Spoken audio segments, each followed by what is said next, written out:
Hello and welcome to Defense Dynamics. Today we are going to discuss about parts of the Constitution. आज हम ये समझेंगे कि हमारे संविधान में कितने पार्ट हैं, कौन से पार्ट में क्या-क्या लिखा गया है और क्या-क्या नया हमारे संविधान में कौन-कौन से नए पार्ट थे जो ऐड किए गए। तो चलिए शुरू करते हैं। और ये जो मैं आपको बता रहा हूँ this is from the original constitution. आप भी चाहें तो आप जाके वेबसाइट से इसको डाउनलोड कर सकते हैं और वहां से जाके खुद भी आप देख सकते हैं कि कौन से पार्ट में क्या लिखा हुआ है। तो आइए शुरू करते हैं हम लोग। तो चलते हैं सबसे पहले हम लोग पहले पार्ट पे। तो पहला पार्ट जो है हमारा that deals with the part one deals with the union and it's territory. इसमें क्या होगा, इसमें जैसे कि भारत का नाम लिखा हुआ होगा, इंडिया दैट इज भारत। ये सारा बात कौन से स्टेट में कैसे हम दूसरे स्टेट को बना सकते हैं, इन सारे बातों को यहाँ पे लिखा हुआ है। यहाँ पे टोटल कितने आर्टिकल हैं, तो 1 से लेके 4 तक है।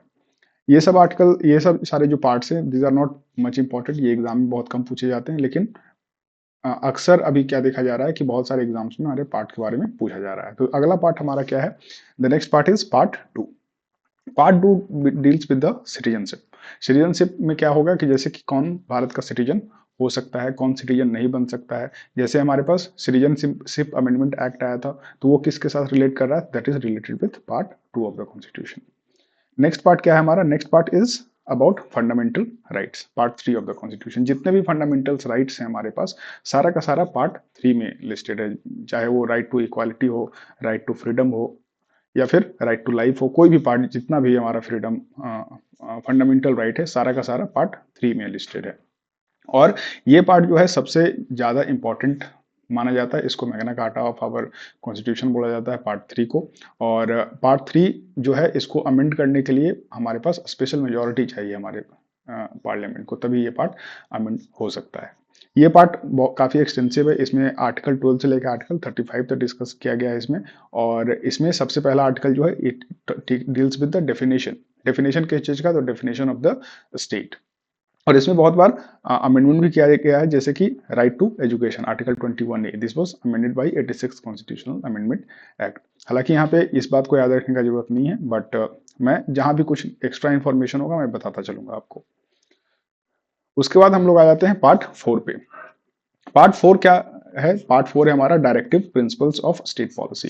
These are the directives that has been given by the constitution to the state, कि आपको क्या क्या अच्छा काम करना चाहिए। ये जो पार्ट होता है हमारा, this is not enforceable by the court of law. वहीं पार्ट 3 जो था हमारा fundamental right, that was enforceable by the court of law. उसको उसमें अगर आपका वायलेशन हुआ है किसी चीज का, तो आप वहां पे कोर्ट जा सकते हैं उस चीज को लेके कि हाँ भाई मेरा ये राइट टू लाइफ वायलेट हुआ है, तो आप कोर्ट जा सकते हैं। लेकिन यहाँ पे जो भी चीज लिखा हुआ है, these are not justiciable in nature.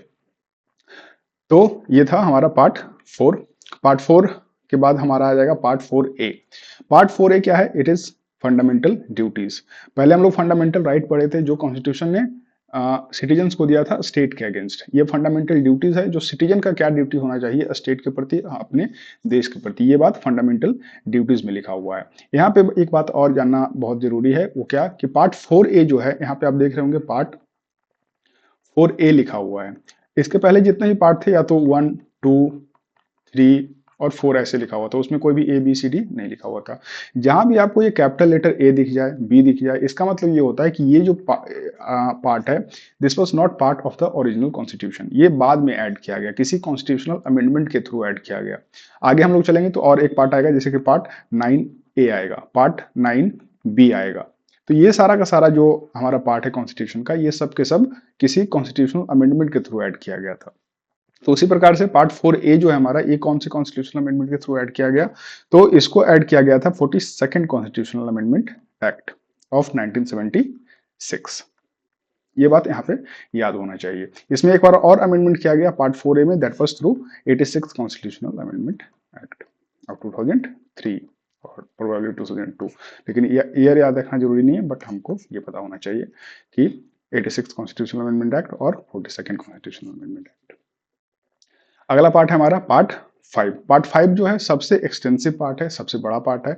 और इसमें जो सबसे इंपॉर्टेंट चीज लिखा हुआ ज्यादातर इसी में मिलेगा, जैसे कि प्रेसिडेंट के बारे में, वाइस प्रेसिडेंट के बारे में, सुप्रीम कोर्ट के बारे में, पार्लियामेंट के बारे में। पार्लियामेंट का जितना भी सारा चीज है इसी में लिखा हुआ ज्यादातर। इसके साथ साथ और भी prime minister, council of ministers के बारे में पार्ट 5 में लिखा हुआ है। यहाँ तक देखिए पार्ट 4A तक लगभग हर किसी को याद होता है और एग्जामिनर को ये बात पता है कि पार्ट 4A तक सब किसी को याद है, तो वो लोग अक्सर यहाँ से क्वेश्चंस नहीं पूछते हैं। इसके बाद जितने भी पार्ट आएंगे दे बिकम्स इंपॉर्टेंट और यहाँ से अक्सर आपको क्वेश्चन देखने को मिलेगा। तो पार्ट 5 हमारा यूनियन के बारे में लिखा हुआ है, तो इसमें आ जाएगा हमारा president, vice president, council of minister, supreme court के बारे में यहाँ देख सकते हैं आप, ऑफिसर्स ऑफ द पार्लियामेंट के बारे में, डिप्टी स्पीकर, स्पीकर के बारे में लिखा हुआ है इस आर्टिकल में, इस पार्ट में। और इसके बाद फिर हम लोग आगे चलेंगे तो यहाँ पे सुप्रीम कोर्ट दिख गया। सुप्रीम कोर्ट के बाद हम लोग चले आए पार्ट 6 में। पार्ट 6 डील करता है स्टेट्स के साथ। स्टेट्स में क्या, फिर तो स्टेट्स में हमारा बात हो जाएगा यहाँ पे स्टेट लेजिस्लेचर के बारे में, हाई कोर्ट के बारे में, गवर्नर के बारे में। तो आपसे ये भी क्वेश्चन पूछा जा सकता है गवर्नर कौन से पार्ट में आता है, तो governor comes under part 6 of the constitution. तो ये सारा बात पार्ट 6 में लिखा हुआ है। इसके आगे हम लोग चलेंगे, पार्ट 6 के बाद हमारा आ जाएगा पार्ट 7।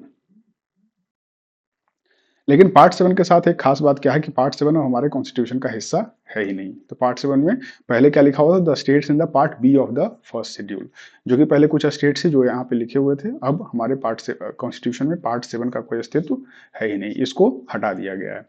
तो इस पे सवाल नहीं आएगा और मतलब पार्ट 7 कुछ है ही नहीं तो सवाल क्या बनेगा उस पर।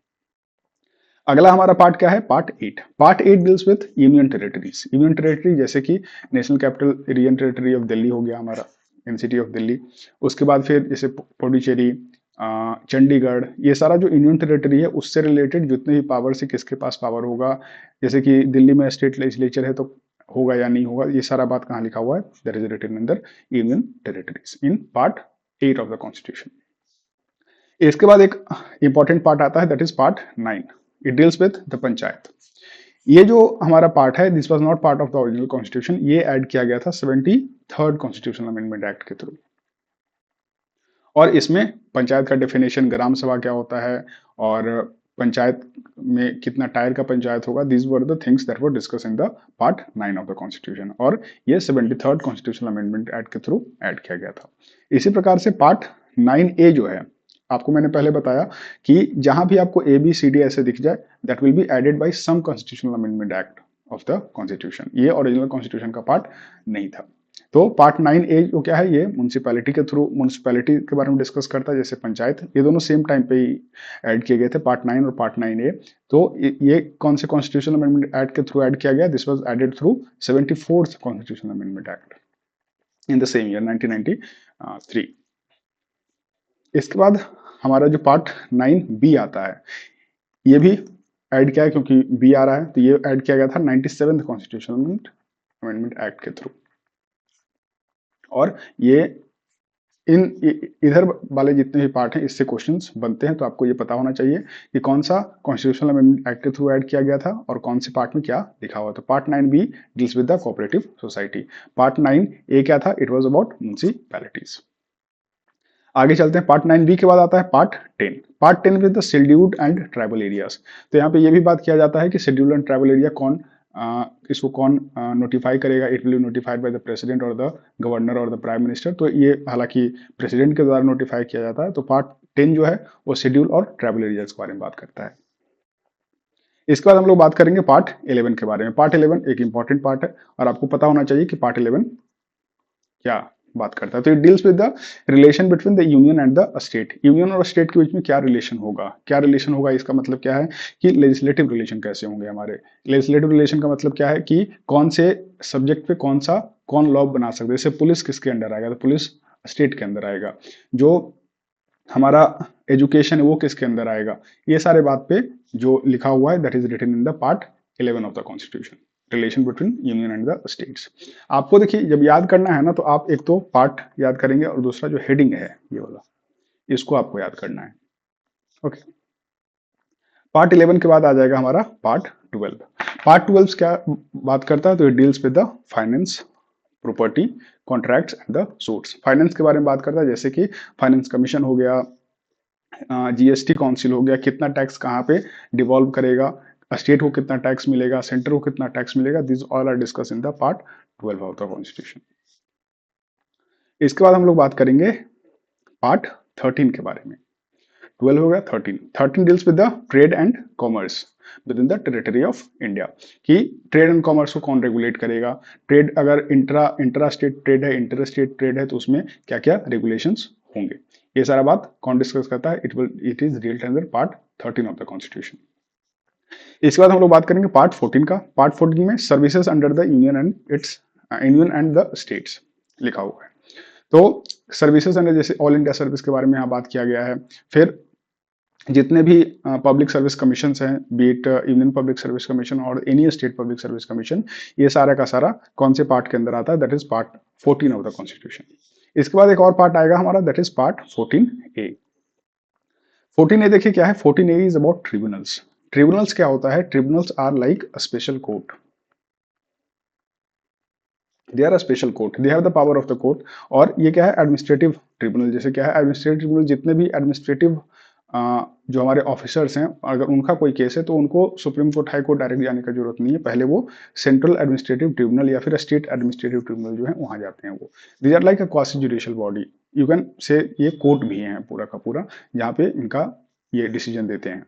और यहाँ पे और क्या है, पार्ट 14A है। तो आपको मैंने बताया था कि जहां भी ABCD लिखा रहे वो किसी ना किसी अमेंडमेंट के थ्रू ऐड किया गया। तो ये जो है part 14A, this was added through 42nd constitutional amendment act of 1976। Part 14A के बाद हमारा बात आ जाएगा पार्ट 15 का। Part 15 deals with election. Election में इसमें इलेक्शन कमीशन आ जाएगा, power of the parliament to make laws on the election of state legislature of the parliament, ये सारा बात पार्ट 15 में किया गया है।